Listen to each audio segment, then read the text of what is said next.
here, as well as you guys.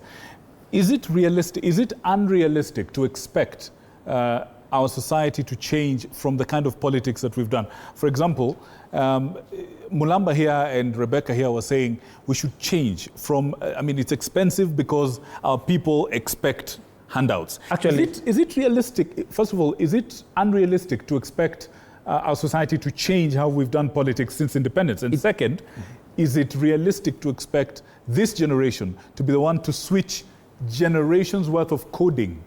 Actually, there are some people who have got elected without spending the amount of money that we are mentioning.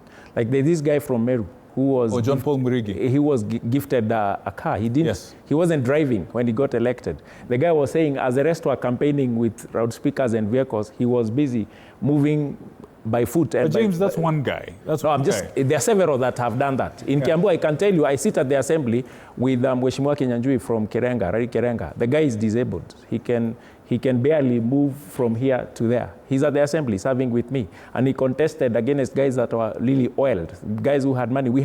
It's one guy that you know about, but there are several others in the Republic who've gotten elected without spending a lot of money. So no, to answer your question, no, it is not unrealistic to expect the youths to change. Actually, the change is coming. And somebody who says the change is not coming is lying to themselves. There is a wave of change that is sweeping. What I'm saying is, as the youths, they've got to, again, use, I'm deliberating using the word deliberate and intentional. They've got to be deliberate, look at the laws as they currently are. And I was saying, they are the Mutavamusimis who lobbied for the change of laws back then. We need another generation that shall lobby and say, hey guys, we've got to change the way we handle our primaries. Can we go electronic? Because currently, as our laws are structured, we cannot go electronic at the main elections, but the parties can go electronic. All right. Fanya Mambo, this thing, 60-something years since independence, we've done God knows how many elections. We've done almost 10, 15 different elections. This handout thing, the way we've done politics, the way we've done it, it seems ingrained into how we think and how we work as a country. Is it possible to change it in one generation, in one election cycle? Two, is this the generation to do it? It's very simple. Anybody who is buying anywhere, if you are here, just tell you something for free. Wherever you are going to buy, I don't want to call them horrible, but they are there, and they are called brokers. Wesh, nimekukusanyia wamama Kikudi, wamama Ichirini. You know, they make you meet people in a hotel. Yes. They make you buy meals for those people. And then the most ridiculous thing is they make you pay people for eating. Have you ever paid someone for eating? The day we shall wake up as aspirants and have a meeting, all of you who are vying in your constituency, from the MCAs, all of you back MPs, you do a list of the brokers in that constituency. And then you declare a war on them. You say, we are not going to deal with any broker here. And by the way, I know right now they'll be angry with me, but I'll tell you for free. In every ward, there are just 5 or 6 or 7. And imagine they carry a whole community. Hey, Saudi tunachagua fulani. Huyo ndio anatoa. And you know, usiku they are with you, tomorrow they are with you. Those people are mannerless.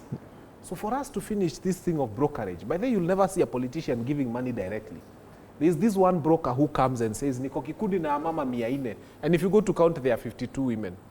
So for us to end this culture of handouts, just map out the brokers.